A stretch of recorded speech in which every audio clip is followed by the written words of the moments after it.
आप सवाल सुनने की अभी स्थिति में है या नहीं है? उत्तर प्रदेश इतना कब रहा था? अनुराग भदौरिया, यहाँ पर एक माफिया को लेकर, एक संतुलन खो बैठे हैं, अपराधी को लेकर बात हो रही है और आप नॉन स्टॉप बोले जा रहे हैं, आप नॉन स्टॉप बोले जा रहे हैं, आप नॉन स्टॉप पैरवी करे जा रहे हैं। आप सुन तो लीजिए, वही मंगेश यादव 2 बार, इससे पहले 2 बार जेल जा चुका है। गुरु तो यही है, ये अनुराग भदौरिया और समाजवादी पार्टी गुरु है अपराधियों की, इसलिए चेले के मरने पर बड़ी पीड़ा हो रही है। ठीक है, अजय की बात चलते हैं। हमारे संवाददाता अजय भी लगातार ग्राउंड जीरो से बने हुए हैं। अजय, आपने कमरा नंबर 404 से रिपोर्टिंग की थी, वहां पर आप पहुंचे, आपने बताया कैसे वहां पर मंगेश यादव और उसके बाकी साथी रुके हुए हैं, लूट का पूरा सामान लेकर उसी कमरे में गए थे। अभी इस वक्त आप जहां मौजूद है, कौन है आपके साथ? फिर वही 404 नंबर कमरे की कहानी है। बदमाशों का ये अड्डा, इसी अड्डे पर पूरी साजिश हुई, इसी अड्डे पर साजिश करके लूट के ले गए और लूट के बाद वापस इसी अड्डे पर पहुंचे। मंगेश यादव को लेकर इतनी बातें हो रही हैं, तो मंगेश यादव के किस्से को मैं सुनवा देता हूं। यहाँ के स्थायी निवासी हैं, ठीक बगल के घर में रहते हैं, मंगेश यादव को पहचानते हैं। कौन है मंगेश यादव, पहचाने उसकी तस्वीर? नहीं, हमने नहीं पहचाने। यहाँ पर आप बता रहे हैं कि देखा था, एक बार हमने देखा उसको यहाँ, इसी जगह बैठा था इस पे, तो उसको हमने हड़काए हुए थे कि ये कमजोर है, नीचे आ जाओगे। उसको शकल सूरत देखने में ये नहीं लग रहा था कि ये डकैत है, वो सब पढ़ाई करने वाले लग रहे थे, विद्यार्थी लगते थे। ये बताइए, मंगेश की जब आपने खबर देखी तो पहचान लिया कि वही लड़का है यहाँ बैठा? हमने पहचाना था, हमने देख के तुरंत बताया था कि ये वही जो मारा गया, ये तो यहाँ बैठा था। यहाँ बैठा था। क्या करते थे, कितने लड़के दिखते थे यहाँ पे? ये 3-4 लड़के थे और सब विद्यार्थी लगते थे, पढ़ने वाले, कहाँ पे किताब सब लिए रहते थे। विक्रम सिंह, पूर्व डीजीपी भी हमारे साथ जुड़े हुए हैं। अजय आपके पास वापस लौटेंगे, लेकिन विक्रम सिंह जी, आपसे समझना चाहेंगे कि जब भी एनकाउंटर किया जाता है तो क्या, किस तरीके का फॉर्मेट अपनाया जाता है? क्या उस अपराधी की जाति को देखकर एनकाउंटर किया जाता है, या फिर वो भाग रहा होता है और वहां पर, क्योंकि दो स्थिति होती है, अपराधी भी पुलिस पर फायरिंग करता है, पुलिस भी कर रही होती है, और यहां पर सेल्फ डिफेंस का पूरा हक मिलता है पुलिस को BNS 96-106 की धारा के तहत। आपने बिल्कुल सही कहा। BNS 34 से 44 और IPC 96 से 104, राइट ऑफ प्राइवेट डिफेंस। मेरा कोई बहुत लंबा चौड़ा वक्तव्य नहीं, मेरा समय आप विद्वान पैनलिस्ट को दे दीजिएगा। केवल 4 पॉइंट।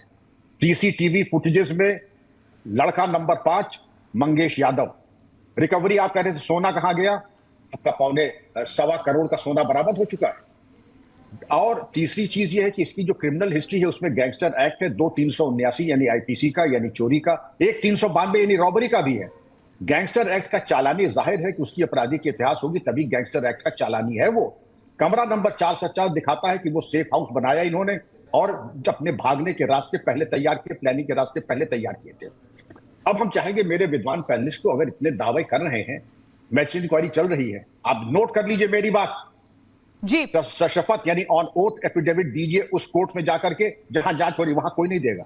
टीवी पे आकर के बयानबाजी होगी। मैं तो दावा करता हूं कि जितने बड़े नेता आज इस तरीके से मंगेश के बगल में चट्टान की तरह खड़े हैं, जरा एक सशपथ जाके, क्योंकि मालूम है कि वहां परजरी का केस चल जाएगा झूठ बोलने पे, और वहीं पर इनकी जो है बख्शा उधेड़ दी जाएगी। अब मैं दूसरी बात पे आता हूं, जातीयता की बात। पुलिस वाले न जातीयता की बात करते, वर्दी का मतलब ही यही होता है, यूनिफॉर्म, सब बराबर एक ही यूनिफॉर्म। वर्दी का मतलब अनिवार्यता ही यही है। न हमारे अंदर कोई जातीयता है, न हम देख करके गोली चलाते हैं, और वो संभव भी नहीं है। आत्मरक्षा में फिर चप्पल की बात। अब ये हमें फील्ड क्राफ्ट टैक्टिक्स कंसील, दधुआ के इनकाउंटर में, तमाम इनकाउंटर में तो साधु का बेश बना के जाते थे, वहां और कहते साधु का बेश बना के आप लोग जाते हैं। हम कहां जाते हैं, कैसे जाते हैं, हमारी ट्रेनिंग होती है फील्ड क्राफ्ट टैक्टिक्स, कंसीलमेंट, कैमोफ्लाजिंग की। बेहतर होगा कि जरा एक, जो आप इच्छुक हो, मैं आपका भी कोर्स चलवा दूंगा, कंसीलमेंट, कैमोफ्लाजिंग, दुरुस्त के कायदे, एनकाउंटर में कैसे अपने को छुपाया जाता है, कैसे गोली चलाई जाती है और उनकी क्या होता है, तो बेहतर आर्ग्यूमेंट अच्छा हो सकता है तब। और मैं चाहूंगा कि आप लोग वॉलंटियर करें, 2 दिन का छोटा सा कोर्स कैप्टन कोर्स में चलवा दूंगा। लेकिन इस तरीके के अनर्गल सवाल का चप्पल क्यों पहने थे आदि, इसका कोई माने नहीं है। एनकाउंटर सत्य है बिल्कुल, इसमें मुझे कोई संशय नहीं। अब आपको अनुराग भदौरिया जी अपने सवालों का जवाब मिल गया या नहीं मिला है? क्योंकि बार बार आप कह रहे हैं एनकाउंटर फर्जी है, जाति के आधार पर अपराधी को मारा गया। अपराधी के प्रति इतनी संवेदना क्यों? वो भी वो अपराधी जो इससे पहले 2 बार जेल जा चुका है। खुद उस अपराधी की बहन ने ये बात स्वीकारी है, आप फिर भी बार बार उसका सहयोग कर रहे हैं, क्योंकि आगामी उपचुनाव है, इसलिए पीढ़ी को बचाना है, ये सब कर रहे हैं जाति की राजनीति। इसलिए इसके मतलब आप ये कहना चाहते हैं कि जो 2 बार जेल चला गया हो उसको तुरंत बुला के गोली मार दीजिए, वो अपराधी नहीं है क्या? 2 बार जो जेल गया वो अपराधी नहीं है? मेरी बात सुनिए। नहीं, आप कह रहे हैं ना कि 2 बार जेल गया गोली नहीं, वो शरीफ ज्यादा गोली मार देनी है, यही है क्या? तो अगर यही है तो कितने अपराधी कितनी बार जेल गए हैं आप बताइए, जिन पे गंभीर मुकदमे हैं उत्तर प्रदेश के अंदर में, उनको नहीं गोली मारी गई? तो मेरा सवाल दूसरा है, मेरा सवाल यह है कि देखिए भारतीय जनता पार्टी की सरकार अन्याय कर रही है और हम अन्याय के खिलाफ आवाज उठाना मेरी जिम्मेदारी है। और विपक्ष ने, जनता ने मुझे चुना है कि अगर सरकार अन्याय कर रही है तो आवाज उठाओ, और आवाज उठाएंगे, क्योंकि ऐसा दुर्दांत अपराधी नहीं था जिस तरह से आपने इनकाउंटर किया है। ऐसा दुर्दांत था तो आप बताइए, क्या पूरा उत्तर प्रदेश कप रहा था उससे? क्या पूरा पूर्वांचल कप रहा था उसके नाम से? क्या पूरा डिस्ट्रिक्ट कप रहा था उसके नाम से? अरे यहाँ राकेश त्रिपाठी जी कुछ कहना चाह रहे हैं मुस्कुराते हुए। बिल्कुल राकेश त्रिपाठी जी जरा बताइए, उत्तर प्रदेश में जीरो टॉलरेंस नीति अपनाई जा रही है, और अगर हम अपना आंकड़ा एक दिखाएं, बताएं अपने दर्शकों को, जाति के आधार पर बोल रहे हैं कि एनकाउंटर होता है। राकेश त्रिपाठी जी आपका रिएक्शन पहले तो मैं अनुराग भदौरिया को आग्रह पूर्वक कहूंगा कि भाई जब ये बोलते हैं तो सब लोग इनको सुनते हैं, जब कोई दूसरा बुला करे तो थोड़ा संवाद की परंपरा में विश्वास रखिए, आप भी सुना करिए धैर्यपूर्वक। देखिए कह रहे हैं कि बहुत बड़ा दुर्दांत अपराधी था, क्या उसको मार दिया गया? अरे भाई कोई दुर्दांत अपराधी होगा तो भी नहीं मारा जाएगा, कोई आतंकवादी होगा तो भी नहीं मारा जाएगा, इसके आधार पर सजा देने के लिए नहीं मारा जाता है। लेकिन अगर कोई पहली बार का भी अपराधी है, उसने पहली बार भी कोई अपराध किया या कभी अपराध नहीं किया है, लेकिन अगर वो पुलिस पर गोली चला रहा होगा तो क्या करे पुलिस? अनुराग भदौरिया कोई तो सॉल्यूशन समझा दीजिए ना, कि अगर कोई अपराधी पुलिस पर गोली चला रहा है तो पुलिस क्या करे? पुलिस उसके सामने हाथ जोड़कर खड़ी हो जाए, उसकी चरण वंदना करने लगे, उसकी जाति पूछने लगे, क्या करेगी पुलिस? पुलिस गोली का जवाब तो गोली से ही देगी ना। और मंगेश यादव ने यही किया, गोली चलाई पुलिस पर, पुलिस ने रिटेलिएट किया, पुलिस ने प्रतिकार किया, पुलिस ने गोली का जवाब गोली से दिया और मंगेश यादव मारा गया। अब इसके बाद मंगेश यादव के एनकाउंटर पर आपके भी कोई सवाल है?